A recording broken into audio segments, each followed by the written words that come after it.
Монгол хүн их байгалаа хайрлаж, газар тэнгэрийн ар шинтэй зохицсон, аж төрж ирсэн эртний уламжлалтай. Шинэ үеийн малчид цагийн аясыг даган, тохилог сайхан давхар байшинд хотын айлгаас тутгааргүй аж төрж байна.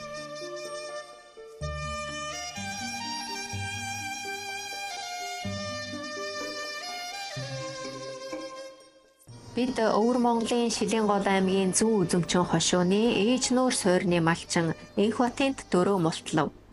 Энхбат хар багаасаа адуу малтай ноцолж өссөн удамт малчин. Сүүлийн жилүүдэд тал нутгийн өв сургамлын гарц муудаж тачир сэрэг ургах болсон.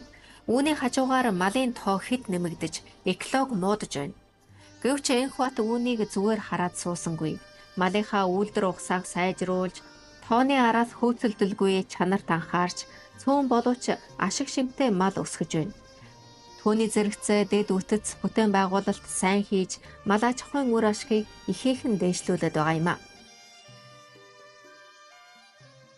Би бол мал аж ахуйг бол одоо бас манай нам төрийн кон ийм зайхан жолоодлого доор нутаг бэлчээр эм ахуйгаа хамгаалахын тусад бол малын тоо толгоог нь хөтлөөд өндөр үр ашигт мал аж ахуйн жамаар одоогоор нь болтроос мал аж ахуйгаа ижгэн явж байна.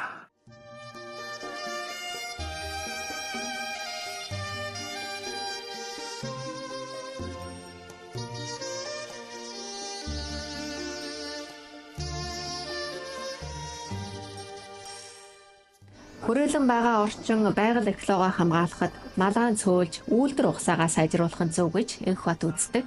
Тиймээс мал аж ахуйн дэд үтцийг тэрээр сайтар төлөвлөн хөгжүүлжээ.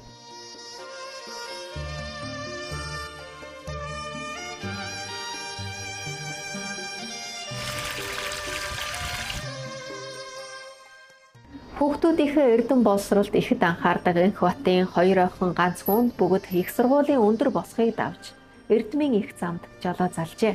Хүүхдээ надад уснаа орон нутгад өргөчөөтэй, мал аж ахуй дээр өргөчөөтэй. Мал аж ахуйгаа нэг сайхан ижиг ийм хүн болоосэй гэдэг сургууль соёлын мөрийг хөвлөж. Учир нь бид бол бичиг соёл одоо тэр үеийн нөхцөл болж байгаасаа болоод бичиг соёлын тал бол их хөржихгүй. Ярим үедээ бол хачигдана одоо соёлгүй мэдлэггүй хүн чинь бас их гэж.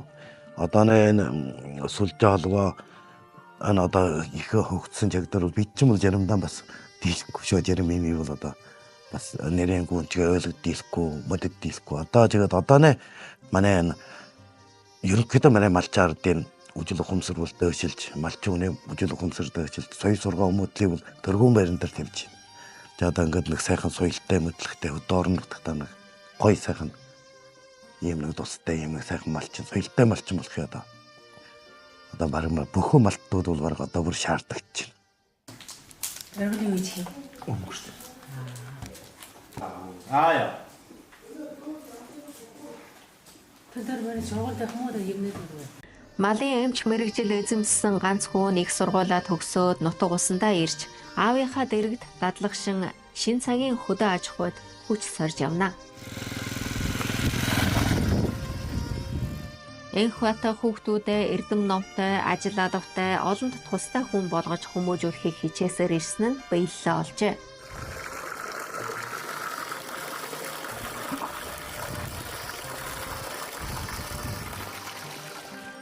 Байгаль экологоо хамгаалах, шин цагийн мал аж ахуй хөгжүүлэх нь түүний хувьд дархан үүрэг хариуцлага байгаа зогсохгүй. Энэ нь нэр төрийн хэрэг мөн гэдгээ тэрээр бидэнд онцлон дуулгаж байсан юм а.